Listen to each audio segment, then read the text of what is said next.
All right, so for those of you that don't know me, I am Nancy from Nancy Inspired. I have a gift that I call soul telepathy.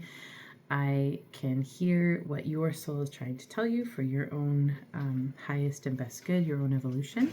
When I do collective readings like this, I tap in for the group at the beginning for what is the most important information for all of us.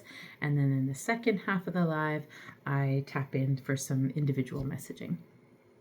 Don't put your name in for individual messaging yet because it'll get lost in the chat.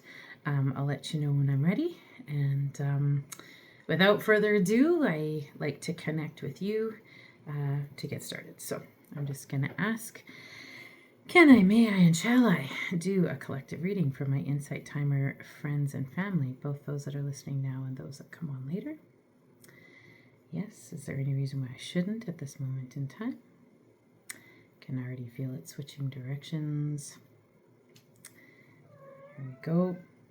Then I'm just going to ask that we cleanse, clear, and balance our hearts, our minds, our bodies, and our spirits on all levels for our highest and best good. I just imagine a white-blue light swirling around counterclockwise, and it's just clearing out what doesn't serve in this space. So we're just going to cleanse, clear, and balance our hearts, our minds, our bodies, and our spirits on all levels for our highest and best good. Just imagine that blue-white light is just clearing out everything that doesn't serve the purpose of this space.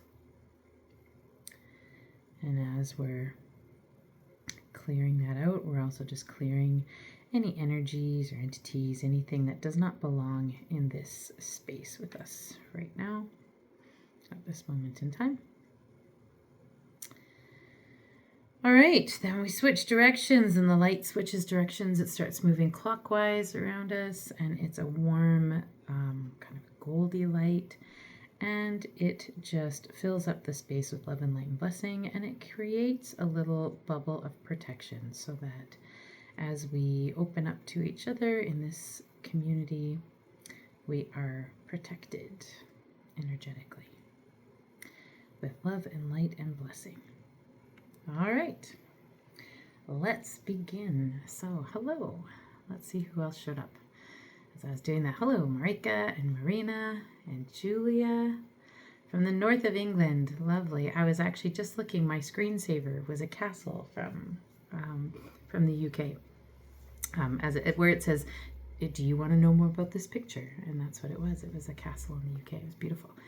Hello, Alicia. Wonderful. And Jamie. Hello, everybody. All right. Well, let's get started. What bit of messaging? Hello, Raluca. I hope I say that correctly. And hello, Jay. Hello from California. I have some very good friends that are visiting California right now. All right.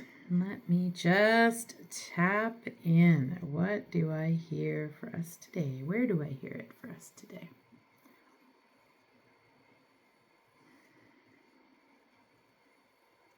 It was like kind of tingly all over. It was like, it makes me feel like, I don't know, it was like a game show when I was a kid and the wheel would go around and around and around and like, you're wondering, where's it going to stop? Where's it going to stop?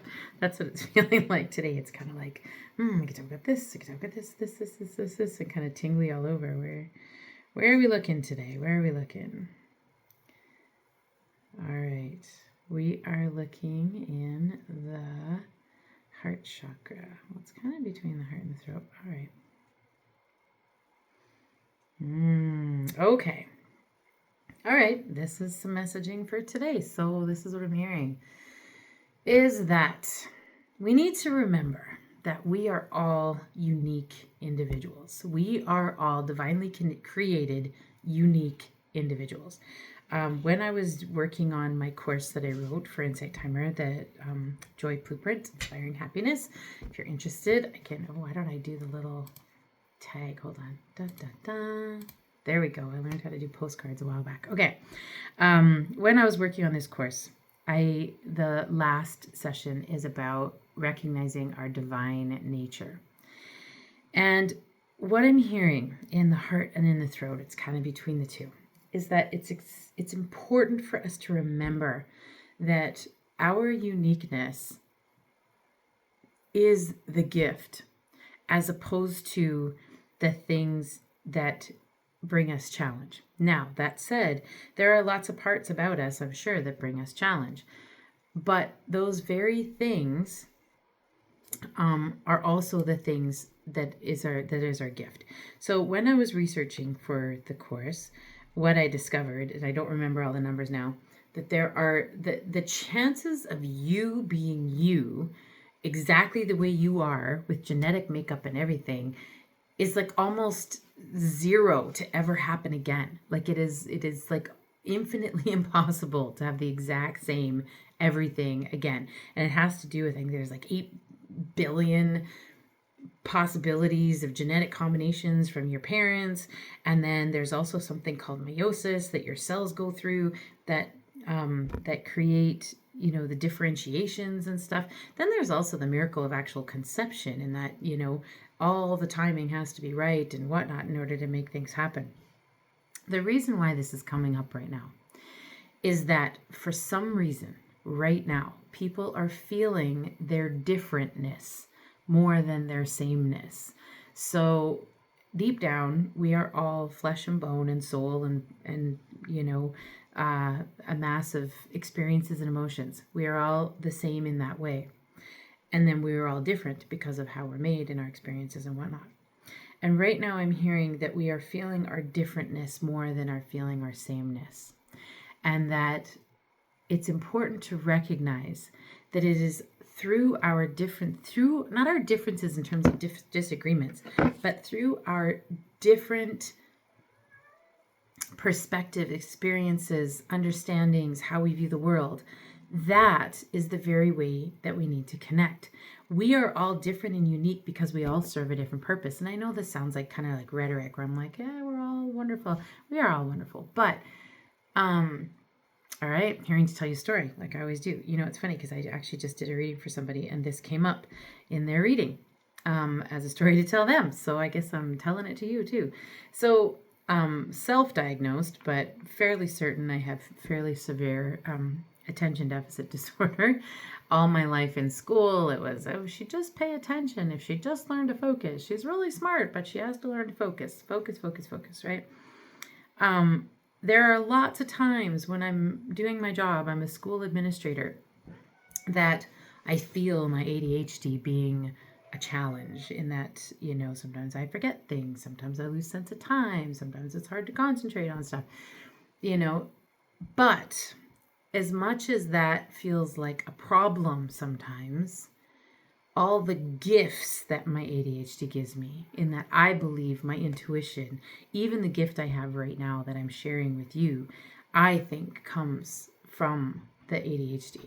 The gift that I have that I can be in the moment so that things that are frustrating or difficult or whatever can be not forgotten about, but not focused on is because of my ADHD. Point is, we need to celebrate the things that make us different rather than focusing on the parts of it that cause us problems or separate us. Focus on the parts that are the beauty. I'm hearing that, and maybe it's the time of year, maybe it's the season, whatever, but I'm hearing that our sense of differentness, our sense of maybe not doing things the way, you know, we should or are expected to, are heightened right now. And as a result, they're cutting us off from connection, is what I'm feeling. It's cutting us off from allowing us to truly connect to, you know, friends and family, whatever. It's is because we're concerned or we're focusing on those things that are challenges or make us different. Banks has just settled right in here. Hope you don't mind his presence here. Yes, I've talked about you. Yes, thank you. Yes, at this time, we need to focus on the things that make us unique, the things that make us special, the things that make us,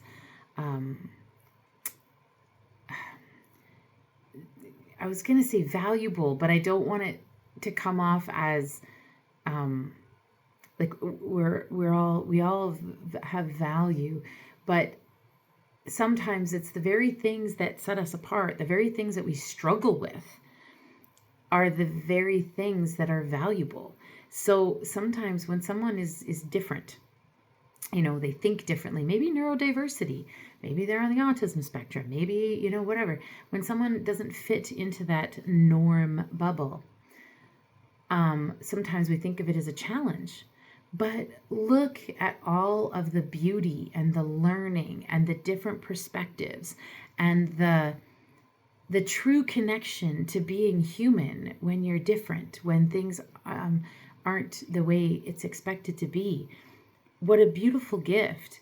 And if people are open to learning from you, from your differences, again, what a beautiful gift. It's like the analogy I just was given was, when you get that dollar store box of crayons that have like 5 colors in them, or a giant box of artists' colors that have like 150 colors, right? Which one do you want to experience and explore? Which one makes your creations come to life? It's those multiple colors, multiple differences. So right now, when we're feeling this need to kind of fit in some way or conform in some way, I know where it's resonating for me is like Christmas season, and it means spending time with family, and there's certain expectations around Christmas that you're supposed to do this and this and this, and I sometimes feel that pressure. So maybe, that's how it's showing up for me as I'm listening, but for you, it might be a different scenario. But what I'm hearing is the things that are different, the things that maybe challenge us, the things that are maybe challenging about us are the multiple colors of crayons that make the world a better place. And so right now, in this coming week, that's something to remember. When you are feeling challenged by feeling, the things that make you quirky or the things that give you challenge, remind yourself that those challenges exist for a reason, and it's to make the world a more beautiful and colorful place. I'm definitely going to hold on to that this week because I do feel the pressure of Christmas, and I was about to share, and I was like, oh, I'm going down a personal tangent, but I actually just heard, no, this is important to share. Okay, the context of why it's important to share is that you get to make your experiences your own. There is, yes, certain traditions, certain expectations, certain, customs, cultures, whatever we belong to that give us some framework. But the beauty of this day and age, one of the beautiful things of the time that we are living now, is that there is so much more. The word individuation is coming in. I don't even know if that's a real word. The more, sure, I like it, individuation that we have, the better. So just because Christmas looks like this on some movie, it can look completely different somewhere else. Many people don't even celebrate Christmas. It doesn't have to be anything. And to not succumb to the pressure. So what I was about to tell you and why that came up was I grew up in a family that had lots of positive Christmas memories. I didn't have a lot of, painful Christmas memories.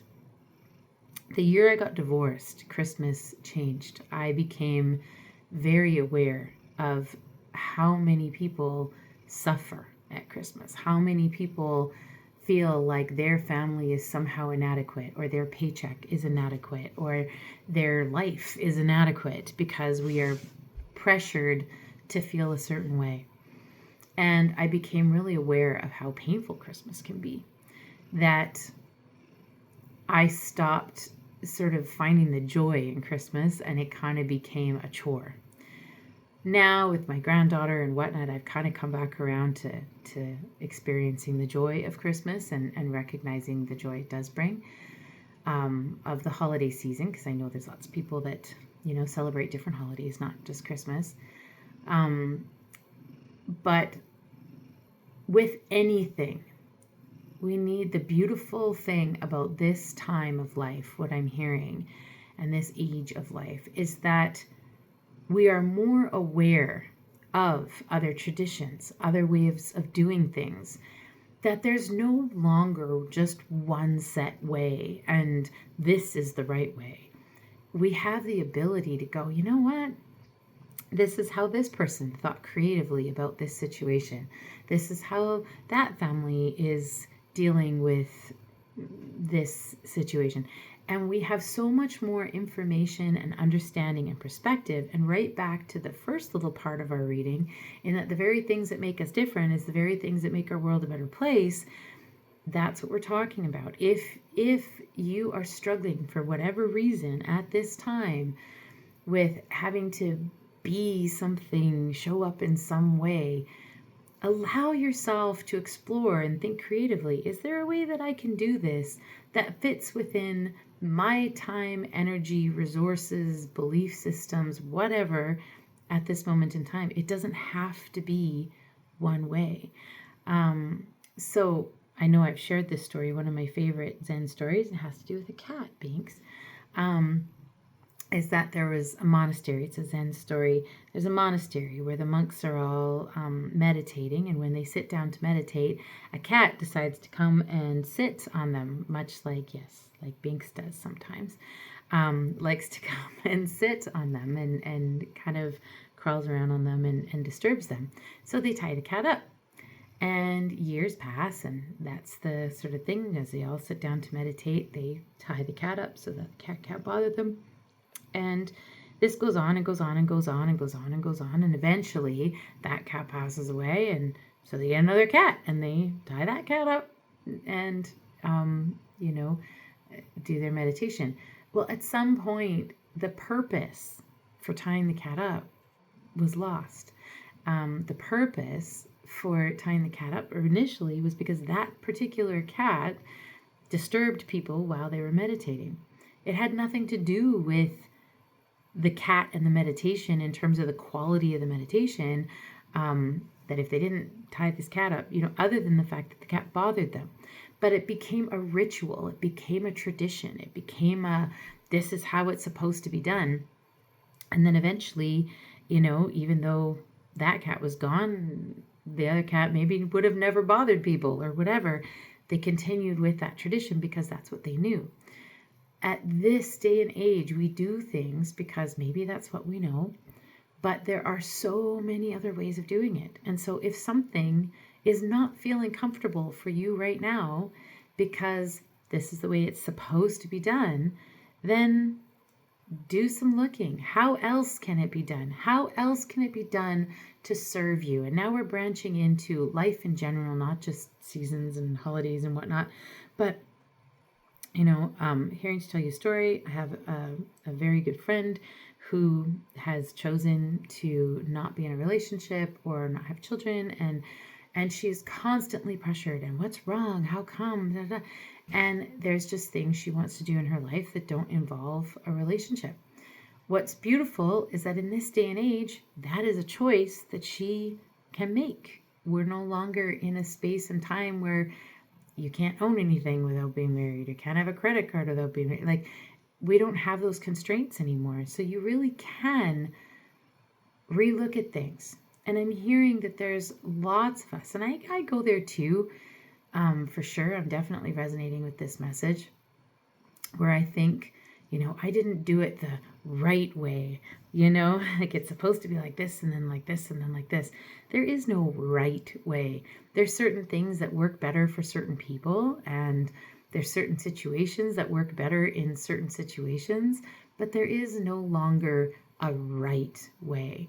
And I'm hearing to encourage all of you in this next week coming up that when you feel challenged about maybe doing things in a different way or in a different order or showing up in a certain way that's expected, allow yourself to be creative. Allow yourself, okay, here's the actual wording. Allow yourself to connect to that divine spirit that is within you, that is absolutely not bound by the constructs of a society, a culture, a language, that your divine spirit is bigger then all of those things, those constructs are there to help guide us to that feeling of connection and bigness and wholeness.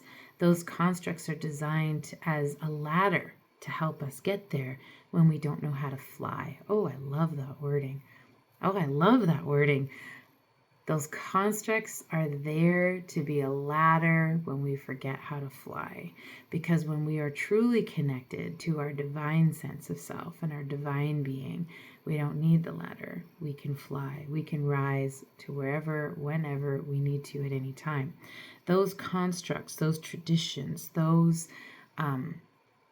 precepts are there in order to provide that scaffolding, that ladder. But ultimately, the goal is to be able to fly and be reconnected and reunited to that divine source energy. And so, if your pathway, if your ladder looks a little different, perhaps let go of that ladder and just allow yourself to fly. It's okay. It's okay to do things differently. It's okay to be different. It's okay. In fact, back to the beginning part of this reading, it is impossible for us to not be different when you consider the possible combinations of our own genetic makeup and the thing that makes us who we are. It is absolutely impossible for us not to be different than one another. And that is the way in which we are all the same, in that we are all different. So when you are feeling the need to conform to something that does not fit with you, celebrate that difference. Celebrate that you are part of the 150 pack of crayons versus the 5, the limited 5. All right, I love that wording of the ladder. The ladder's there so that you can, when you don't remember how to fly. All right, what's next? What else do I hear for us today?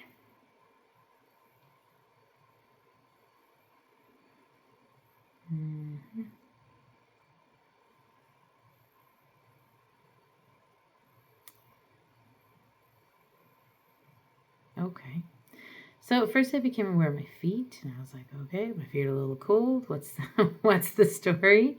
What's happening here? And then I got sort of an image of sort of walking along a field.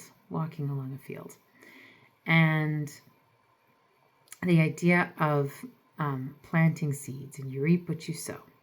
And I thought, okay, is that where we're going? Like what you kind of put into things is what you get out of things. But then it's like, yes, but then there's a whole lot of other variables, right? So this is a little convoluted, but you do reap what you sow. And what that means is that if you plant something, let's say you got a field and you plant it, something is going to grow. Now, can things happen? Can there be like floods or fire or something that wrecks it? Yes, that can happen. But if you never plant the seeds in the first place, nothing can happen. And so not doing something because you're afraid that it's not going to work out, then you're 100% right. It's not going to work out because you didn't do it in the first place, right? So what I'm hearing is this next week, as we go into the week, I'm hearing that there's lots of plans. There's lots of plans and ideas and, oh, I should do this and I could do this and da-da-da. But I'm hearing that there's lots of, well, it probably won't work anyway, or I don't know if I can do that, or da-da-da. What I'm hearing is that, well, there's a quote, actually, I just remembered there's a quote at my school that was like, you'll always miss 100% of the shots you never take, right? So what I'm hearing is be brave this week and plant those seeds, set those goals, take those steps. And if things don't work out, they don't work out. You can monitor and adjust. But it's important to follow through and actually plant the seeds. okay, where this goes full circle is plant the seeds, do the things, set the goals for the things that are in alignment with your deeper self, not what's in alignment with societal, familial, cultural expectations. Maybe your deepest self is in alignment with those expectations. But what I'm hearing is don't waste your time. Waste your time is not the right word. Don't spend time planting seeds you don't really want to grow. It's like, one year, I planted beets in my garden. And then I was like, I don't really like beets. It just felt like planting beets. It's like, why did I plant I gave them all away. Why did I plant those beets? Because I miraculously start liking beets. I know they're good for you. I think that's why I planted them, because I know the beet greens are good for salads and the beetroot is really good for you. And I think that's why I planted it. But I really don't like the taste of beets. And so why did I waste the time, the soil, the energy growing the beets if that's not really what I wanted? And that's what I'm hearing, is going back to the fact that we're all different. The fact that you have your own genetic makeup, you have your own connection, you have your own, DNA blueprint, you have your own soul contract as you've come here. Don't spend time planting seeds, nurturing seeds that are not what you truly want. Just because it's maybe what we're told we're supposed to want, or we're told we're supposed to do, or this is what our family expects, or this is what our society expects. Plant the seeds that truly nurture you. What do you want to plant and grow? And I'm hearing that over this next week, be selective with what you give your time and energy and focus to. And give your time and energy and focus to that which serves your differentness, that which serves the thing that makes you colorful, that which serves your own highest and best good. Binks has just settled right in here. I don't know if you can hear him purring. All right, next bit of messaging. What do I hear?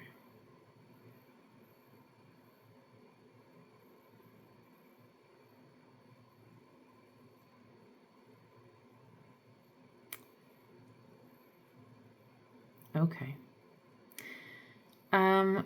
What I am hearing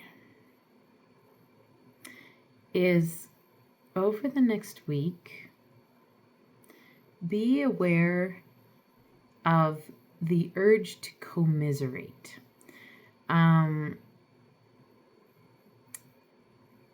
Okay. So because there's pressure at this time of year, there's pressure to be a certain way, do certain things, whatnot. There is some heightened frustrations. There's some heightened challenges. There's some heightened expectations and those kinds of things. Be aware of the urge to commiserate. So when somebody, and what I mean by that is that when somebody, let's say in your workplace or in your family or whatever, is struggling with something, I'll get some licks now, allow, and they're, sharing it with you. Be aware of being a presence, a listening presence, holding space, and instead of commiserating and going into the same spiral, the same lower vibrational energy, focus on elevating their energy. So as you're listening to them, allow your energy to be, what I'm seeing is like a spiral, like a funnel, and instead of being brought down, it's actually, spiraling upwards. It's spiraling up so that it's just like wanting to do a full-on bath here. Allow your energy to help lift theirs versus yours being depleted and lowered by commiserating with them. Commiserating, it's one thing to Thanks, you're not helpful. I love you, but you're not helpful. Just a second. Let me just get Banksy Boy settled here. All right. There you go. You're fine. Commiserating is a lower vibrational energy. Commiserating just lowers your energy. There's one thing to, be empathetic. It's another to listen and hold space and whatnot. But it's another thing to commiserate, and then your vibrational energy gets lowered.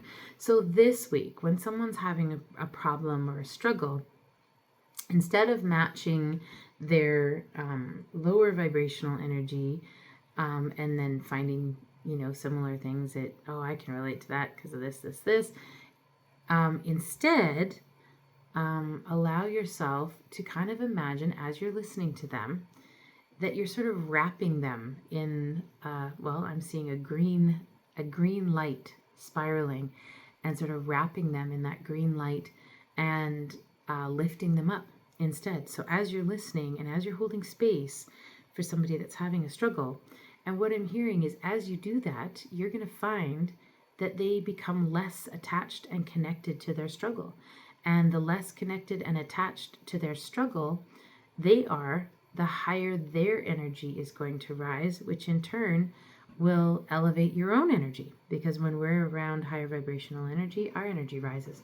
So, as you're talking to somebody that's having a problem, what I'm seeing is imagining a light coming from your heart. It's like a green light that I see coming from your heart, and it comes out and wraps around, like spirals around the person and pulls them upward.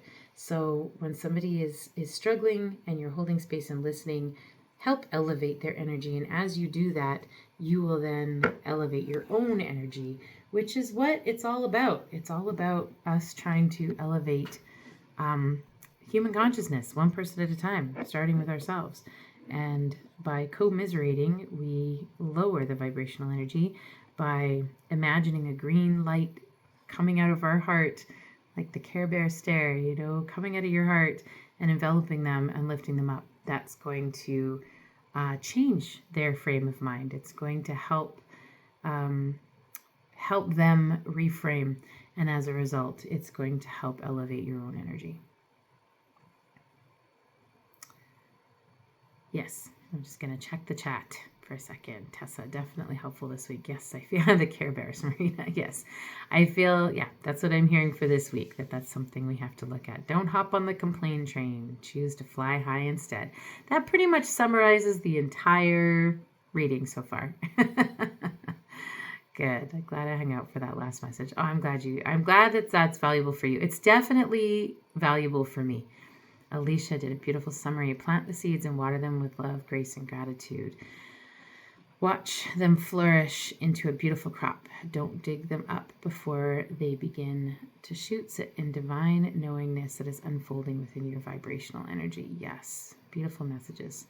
Nancy, I must be off now to Pilates. Wonderful, but always divine to hear what you have to say on a Monday morning. Oh, I love it. And I love that it's Monday morning there because it's Sunday afternoon here.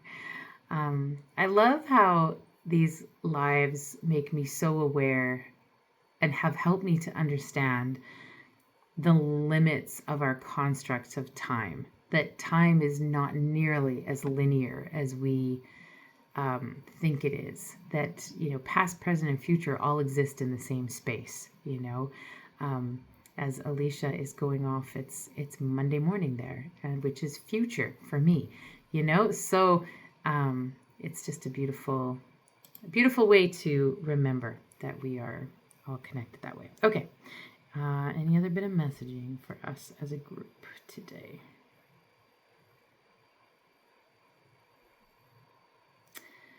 All right. I heard some very simple words, and it was look after each other. And, in this day and age, modern technology has made it really easy for us to isolate. But it's also made it possible for us to connect.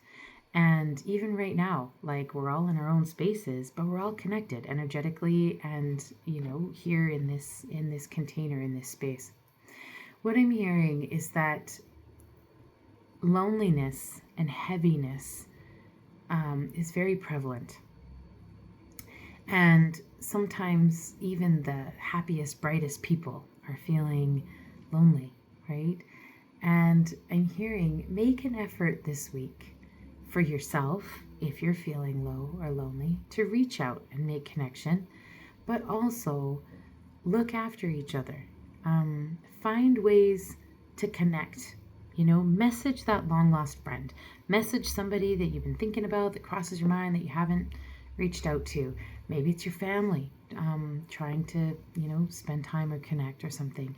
And so that's what I'm hearing is that for some reason in the coming week, we need to be conscious and look after each other. And, in looking after each other, we're also looking after ourselves, that it's important that we pay attention to what we need. Hold on, I'm just reading the chat. Hold on. People saying to have a great day, Alicia. Yes, have a wonderful day, Alicia. I feel like Australia's in the past and the future. Yes, because even though it's tomorrow there, it's also earlier the same day. You're absolutely right. Isn't that interesting? Past, present, and future is happening all the time, instantaneously. All right, Banksy boy. I need to write down people's names. So I'm going to take my arm back and grab my booklet. Banks is looking at me with some serious indignation. What did you do? You removed my arm pillow, Mom. It's okay. I don't know if you can see it, but he's actually like full on